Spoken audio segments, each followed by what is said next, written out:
Hello बच्चों, we will be starting with the basic mathematics required in physics.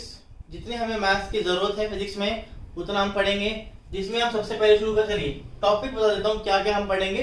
ठीक है, हम पढ़ने वाले हैं ट्रिगोनोमेट्री, हम पढ़ने वाले हैं थोड़ा सा अलजेब्रा, बहुत ज्यादा नहीं, बस थोड़ा पढ़ेंगे, जितना हमें जरूरत है उतना ही। ठीक है, उसके बाद हम पढ़ेंगे थोड़ी सी बाइनोमियल, जस्ट एक इक्वेशन, बाइनोमियल इक्वेशन। उसके बाद एपीजीपी, उसके बाद हम पढ़ेंगे coordinate geometry, very basic thing coordinate geometry. और तो टॉपिक का नाम लिख दिया, बट हम सिर्फ स्ट्रेट लाइन के बारे में पढ़ेंगे। And the last will be studying with calculus. ठीक है, तो ये जो हमारे मैथ्स के टॉपिक हैं जो हमें पढ़ने हैं फिजिक्स को शुरू करने से पहले, because these are the basic steps which we need to know to define physics. ठीक है, मैथमेटिक्स इज अ टूल जिसकी हेल्प से हम फिजिक्स को पढ़ सकते हैं, अच्छे से पढ़ सकते हैं। ठीक है, ऐसा नहीं कि मैथ्स के लिए फिजिक्स नहीं पढ़ सकते, बस यस कि अगर आपको बहुत अच्छे से फिजिक्स जाननी है तो आपको थोड़ी बहुत मैथ्स आनी चाहिए, और वो जो थोड़ी बहुत मैथ्स है वो हमारे ये पर्टिकुलर टॉपिक्स हैं। ठीक है, चलिए बिना टाइम वेस्ट किए let us start with the first topic called trigonometry. ठीक है, चलिए हम ट्रिगोनोमेट्री से शुरू करते हैं। ट्रिगोनोमेट्री को पढ़ने से पहले, ट्रिगोनोमेट्री में सबसे पहले we need to define a term called angle. क्या होता है भाई एंगल? आपने पढ़ा होगा सर क्या टाइम वेस्ट कर रहे हो, पता है हमें एंगल क्या होता है, बट थोड़ा बहुत जो अगर स्टार्टिंग है तो बतानी पड़ेगी ना। ठीक है, चलिए सपोज करिए this OX is our reference line, या फिर बोलिए फिक्स लाइन लेमन लैंग्वेज में। मान लीजिए ये OX एक लाइन है जो कि फिक्स है मेरी, कहीं मूव नहीं कर सकती, कुछ मूव नहीं कर सकती। एक और लाइन ले लेते हैं OP this OP is free to rotate. ये जो OP लाइन है ये किसी तरह भी रोटेट कर सकती है about point O this line can rotate इधर एंटी क्लॉकवाइज और clockwise. For now let us से कि ये जो OP लाइन है ये सिर्फ रोटेट कर रही है किसमें, एंटी क्लॉकवाइज डायरेक्शन में ही रोटेट कर रही है। अभी के लिए मान लेते हैं to define angle that yes this OP line is rotating in only anti clockwise direction. So angle क्या होता है? एंगल होगा the amount of rotation by the line, the amount of rotation, sorry revolution, the amount of revolution. अगर ये line revolve कर रही है about this point, the amount of revolution made by OP line, made by OP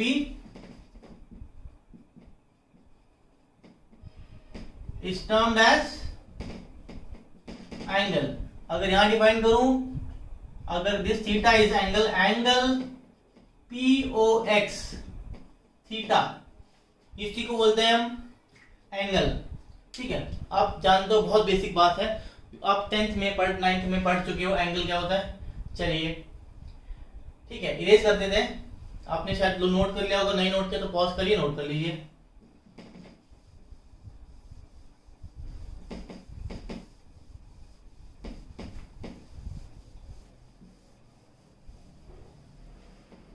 ठीक, अब angle के बाद angle को हम किस चीज से मेजर करते हैं? What is the unit of angle? हमने पढ़ा हुआ है 10th में, unit of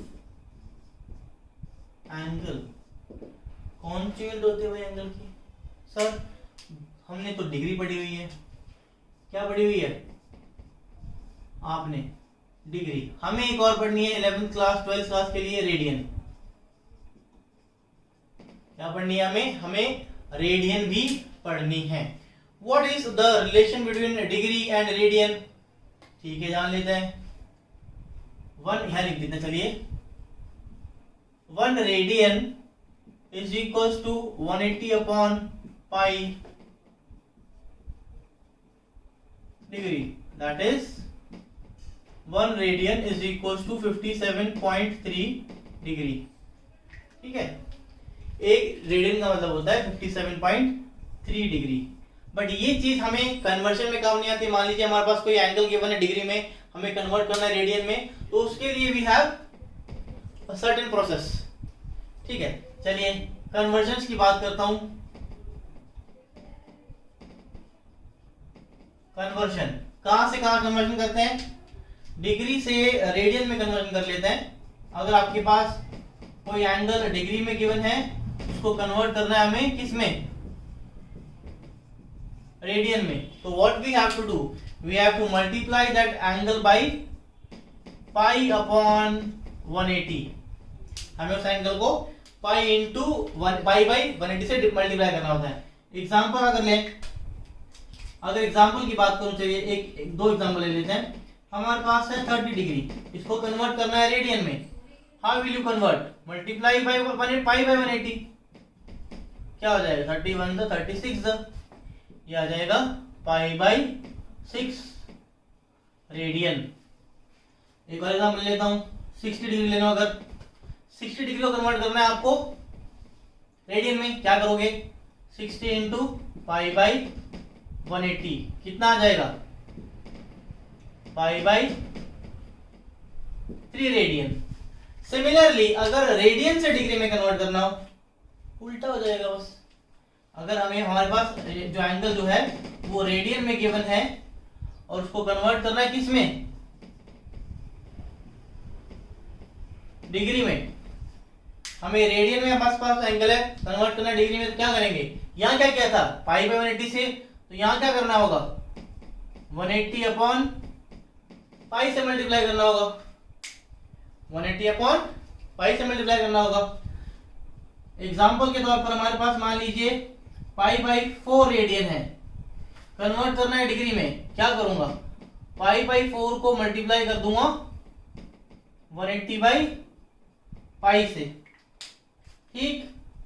pi will cancel पाई, 4 180 को 4 से ऐड करूं, कितना आ जाएगा? 45 डिग्री, ठीक। कन्वर्जन समझ में आया आपको?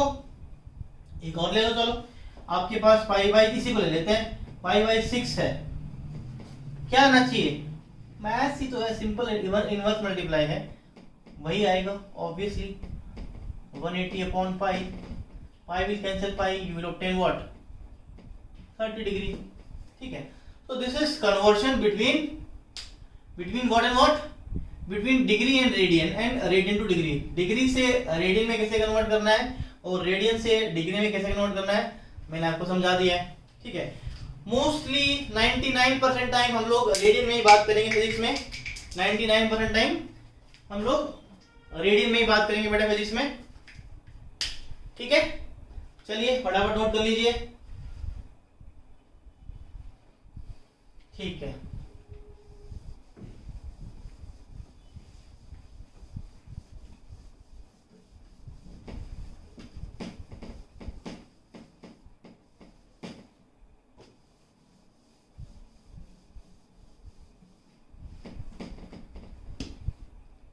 चलिए नेक्स्ट पढ़ते हैं। क्या पढ़ते हैं इसके बाद? ट्रिग्नोमेट्रिक रेशियोज, या फिर कहा जाए तो टी रेशियोज। ट्रिग्नोमेट्रिक रेशियोज या फिर टी रेशियोज 10th में आप पढ़ चुके हो। स्टैंड पंडित बद्री प्रसाद हर हर बोले, सोना चांदी तोले, यस एक्सपर्ट हो। What is the value of sine theta? Perpendicular upon hypotenuse. Cos theta base upon hypotenuse. tan theta perpendicular upon base. कौन सा परपेंडिकुलर, कौन सा बेस? अगर ये मेरा राइट एंगल ट्राइंगल है, if this is theta, A B C, B C is my base, A B जो है मेरा वो परपेंडिकुलर होगा और ए सी क्या होगा? हाइपोटेन्यूज होगा, जिसको हम ऐसे डिनोट कर रहे हैं, ठीक। अच्छा, tan का उल्टा क्या होता है? cot theta 1/10 b by p। cos का उल्टा क्या होता है? secant theta 1/cos theta, that is h by b। sin का उल्टा cosec theta, that is h by p। 10th class से पढ़ते आ रहे हो, बहुत अच्छे से आता होगा। जस्ट क्विक रिवीजन हो गया आपका, ठीक है। चलिए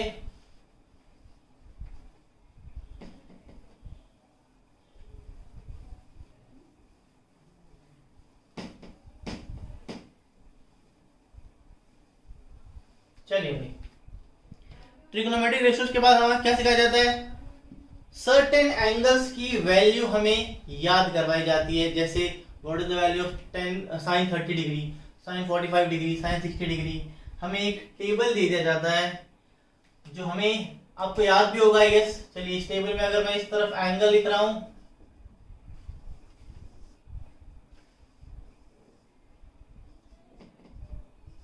sin थीटा, cos थीटा और tan थीटा, इधर 0 डिग्री, 30 डिग्री,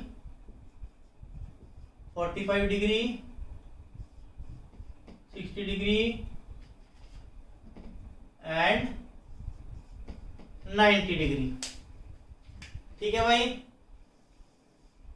आपको इन सब की वैल्यू याद करवाई गई होगी 10th क्लास में, आई होप आप सबको याद भी होगी। What is the value of sin 0? It is 0। sin 30 कितना, 1/2, sin 45 1/√2, sin 60 √3/2 and sin 91। cos इसको उल्टा लिख देते हैं, 1√3/2 1/√2 1/2 0, ठीक है बेटा। डिवाइड कर दो 10 आ जाएगा, 0 1/√3 1√3 इंफिनिटी, ठीक है। चलिए अब ये दो मैंने कॉलम्स ब्लैंक क्यों छोड़े, ये दो कॉलम ब्लैंक से छोड़िए बिकॉज कुछ तो अलग करना है ना हमें 10th क्लास से, कुछ तो नया पढ़ाऊंगा कि सर वही 10th क्लास वाला बोरिंग काम चल रहा है। दो एंगल और हमें याद करने, मोस्टली फिजिक्स में 99% हम 37 डिग्री और 53 डिग्री को ही यूज करेंगे। कितना होता है ये, 3/5 4/5 4/5 3/5, डिवाइड कर दो 3/4 4/3, ठीक। कहां से आता है ये आता है हमारे इस ट्राइंगल से। एक ट्राइंगल ले लीजिए, perpendicular is 3, this is 4, this is 5, this is my theta. ये वैल्यूज आपको याद होंगी। एक वैल्यू याद कर लीजिए, sin 37 याद कर लीजिए। जैसे देखो, as I moving from 0 degree to 90 degree, value of sin theta is increasing from 0 to 1। अब देखो 37 और 53 में से कौन बड़ा होगा, 4/5 बड़ा होगा, 53 बड़ा होगा, बिकॉज यहां से यहां जाने पर हमारा sin थीटा की वैल्यू बढ़ती जा रही है। तो क्या यहाँ क्या देगा 4/5। अगर आपने 3/5 याद कर लिया, आपको याद है sin 37 क्या होता है 3/5, यहाँ तक आपको याद हो गया अगर, तो उसके बाद क्या करना, सिर्फ 4/5 का 53 cos के होंगे इसके उल्टे होंगे, इनको डिवाइड कर देंगे, हमारे पास 10 की वैल्यू आ जाएंगी। ओके चलिए इसके बाद क्या करेंगे, इसके बाद हम फॉर्मूलेस लिखेंगे। ट्रिग्नोमेट्री के कितने फॉर्मूले होते हैं, बिकॉज बिना फॉर्मूलों के ट्रिग्नोमेट्री इज अधूरी। चलिए फटाफट नोट कर लीजिए।